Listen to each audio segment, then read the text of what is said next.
was a volunteer because I thought it was the honorable thing to do, to prepare yourself to defend your country, you know? I mean, it's a, how can you argue with that? Is Yeah.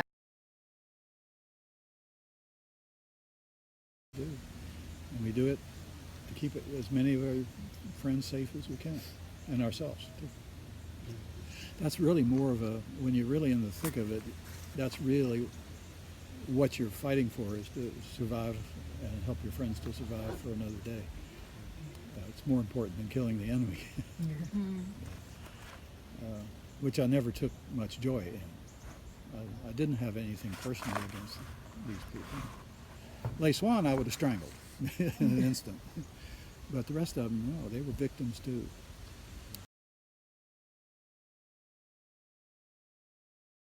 Good Lord. I was in an infantry operation in Tan Yuen, and I got lifted out by a helicopter. And I was the only one on the passenger on this helicopter, and it was a very hot day, and there was a lot of firing going on below. And so the helicopter climbed up to about 1,800 feet to get away from the bullets and such.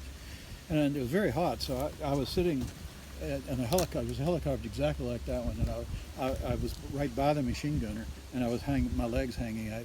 It's the way we normally went. There's no door on the helicopters in the war. And so I was looking down below, legs hanging out of this helicopter going along the 1,800 feet, and I saw two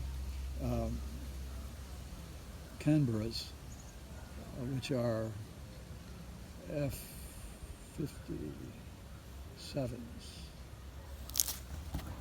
going by. It's Canberra is a twin jet ground attack plane, mostly used by the Australians, but we had one squadron in the country. And these two planes were flying right over the jungle, and then the wingman pulled away, which meant that this one was going to drop bombs. And he dropped his high explosive bombs, 250-pounders like over there, and he climbed up. You hit full power, and you get out of there so the fragments don't bring the plane down. Yeah. So he's got the he's firewalled that throttle. He's coming up right like this.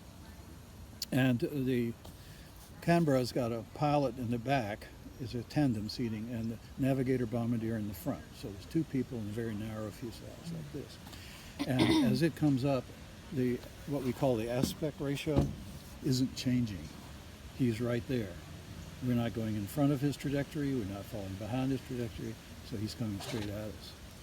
And right before we hit, and we didn't hit, but I thought we were going to hit, and I'm standing there perfectly exposed, and here's this thing coming at me. I can see the helmet and face and the lettering on the helmet of the navigator bombardier, and I can see the pilot looking over his shoulder at his bomb impact, so he has no idea that he's about to hit us. And I see, my eyes lock on the eyes of the navigator bombardier, and we're both just resigned to what's about to happen. And that plane went right over our rotors, our rotors went right over our rotors like this.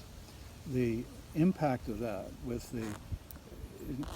a wing of an airplane pumps air down in the weight to the equivalent weight of the airplane that it has to hold up. So there's a huge rush of air coming down. It just stalled our rotors and the helicopter fell. Wow. So we're falling and it tips over on its side, and so I'm looking straight at the ground coming at me like this. And we fall about 800 feet or more, maybe 1,000, just falling sideways, and the rotors are going whack, whack, whack. And I knew they were going to break, but they didn't. And the pilot got us level. The plane was all bent, but he got us level and he got us down. And he was one angry pilot. I eventually got back where I needed to get. 10 years later, I was having dinner with a physician and his wife, also a physician, in Charles City County, Virginia. Elegant people. And after dinner, he says, let's go talk in the library. So we went back there. He says, I hear you were in Vietnam. I said, yeah. He says, when? And I said, 66, 67. He says, I was too. And I said, oh, what'd you do? He said, I I was the navigator bombardier on Canberra's.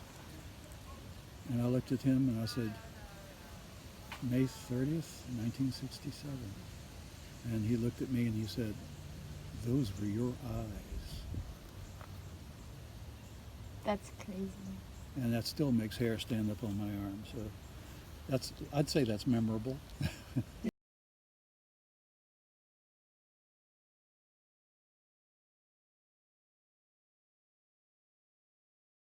There are no good solutions. Yeah. And so what's the answer? Don't get into a situation like that.